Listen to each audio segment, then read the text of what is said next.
5 days removed now from that away game at Scunthorpe. It was a fantastic spectacle, a fantastic atmosphere, a great game to watch as well, and of course 1,100 or so Chester fans there. What are your thoughts looking back on that day? I think that's the biggest thing that I sort of regret not shouting from the rooftops after the game. That I just thought that away following was absolutely magnificent for its numbers, for its backing for the team. We are incredibly appreciative of that week in, week out, at home and away, but particularly on days like that on Saturday. I just sort of wanted to reiterate that and really make that point to everyone of how proud we were of our supporters and how proud we were to represent the club on Saturday, that you go into a massive football club with a massive crowd on, and you feel like you're going into that environment and that atmosphere very well supported. So I think massive credit to our supporters on Saturday. As for the game, I suppose as an event and as a spectacle it'll be entertaining. Satisfied with the result to have had 4 from 6 points out of the games against Scunthorpe, against a very good side at home. They are sort of formidable opposition at home. They can put you on the back foot. Probably a little bit frustrated to have had 2 winning positions, but I just thought the red card changed the game when they start to go quite direct and throw caution to the wind. I don't think we did enough with the ball to try and control the game. So as much as we've been good from winning positions throughout the season in terms of picking up something, you can have a frustration that when you're in that position and you're 1-0 up or 2-1 up, probably a little bit disappointed to only come away with 1 point. But you move on and you try and turn that point into a good point with back-to-back home fixtures over the next couple of days. As you touched on there, it's just 1 defeat and I think 25 since your side have taken the lead in games this season. And then, as you say, 10 games unbeaten and a chance to go into these back-to-back home games and turn those decent points into big 3 points now as the season reaches its crunch. I think there's 2 parts to that. I think there is. It's always important to get the first goal, and particularly at home. We've been impressive when we've scored first, but not against Spennymoor, not against Banbury, where I think we've needed a second goal, and that is the message that's coming through from us as to what we want to be.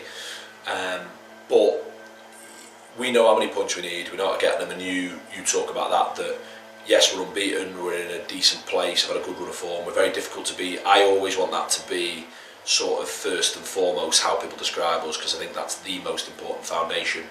What I want to see from us now is let's go and get 3 points and 3 points again, and the quickest route to that points target that would secure a playoff place is to win games, and to have the opportunity Saturday, Tuesday. I think we're playing a very, very good team on Saturday. I think we're playing a side that you look at their record here, always put a type of performance on here and have often been rewarded with at least a result, if not 3 points when they've come and played us here. But a side with a manager that I know well, players that we know that I think have the ability, and they've shown it all season. They've really cemented themselves at the top end conversation when it comes to the playoffs.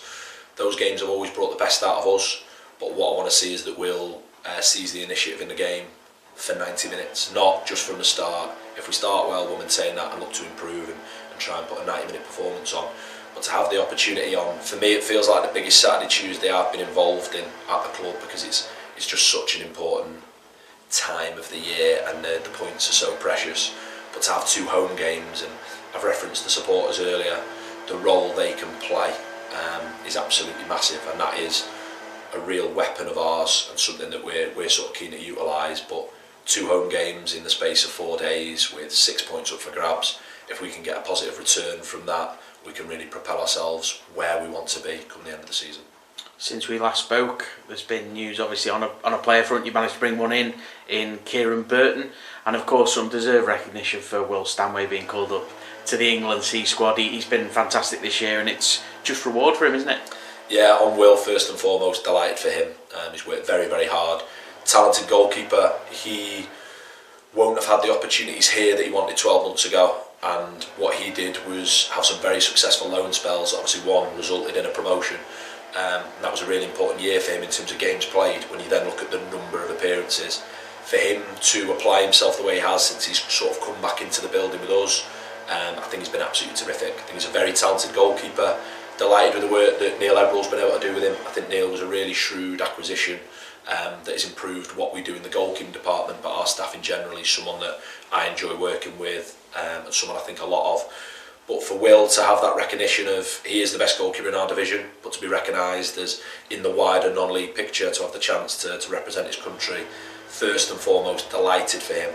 Secondly, recognise that it is well deserved. It isn't a pun. He is quite rightly being recognised that way. And thirdly, very excited for what it holds for Will. But it is a recognition of, yes, his ability and his talent, but his commitment right the way through the week over recent months and the start of this season, and his mental strength at times last year while he's out on loan. I'm really looking forward to seeing him take that opportunity and seeing how it progresses. We brought Kieran Burton in. It's been something that we've been looking at.